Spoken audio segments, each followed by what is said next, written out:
Tervist, olen Iljar Kohviinevalt, aga täna on siis kolmapäev, 13. aprill aastal 2022 ja ma olen siin Jõesuus käimas.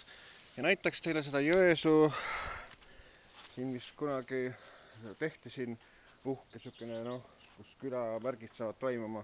No siin on toimunud ühesõnaga selline, noh, Jõesuu küla laat näiteks.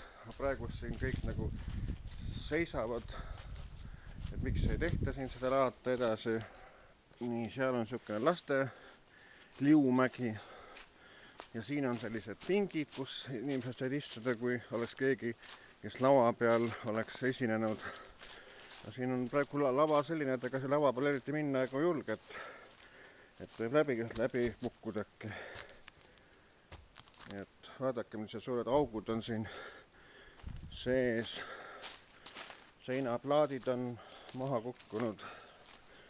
Ja siin on juba kõik läbi lõhutud. Ja siin tagapool on seinaplaadid on maas ja kui siit seda tagumist vaadet sinna lava poole viia, et siin on kõik ära lõhutud juba, nii et vaade lavale ühesõnaga, noh, mis siin laval on paras ära lammutud ühesõnaga, ma ei saagi aru, mis pärast üldse tehti siis selline asi. Ma siia julgen peale astuda. No siia isegi julgeb, siin on katus on peal. Et miks selliseid asju üldse tehakse, millel nagu sellist otstarvet nagu ei ole.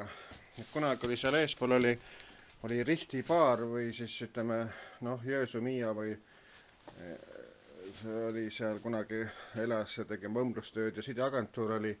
Ja siis oli ta viimati ristipaar, seda maja lammutati ammu maha.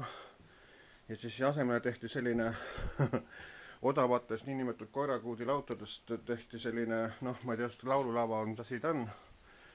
Aga nüüd on ta kõik ära lagunenud ühesõnaga, nii et see on paras maha lammutada ja kas uus teha või üldse, mis selle asjast saab, et no selle asja, see asi on nagu vett vedama leidutav niimoodi. Võib omadega perse kukkuma, ei oska muud öelda. Nii et äkki oleks mõni ettevõtja, kes sooviks siin võib-olla Jõesuus midagi ette võtta ja teha uue see laululava või mis asi ta siin on, ja selle ehitada ja noh, siis ütleme siuksed, noh, et kohalikku laata pidada, et no seal saab pidada, seal paistab olema, et katus on normaalne peal, aga et kuskil lavaga uuesti teha, et koos keegi ettevõtja, kes asjaga ära teeks, et siis võiks asja saada, nii et jah, siuksed probleemid on, nii et mina Illar Kohviinevalt.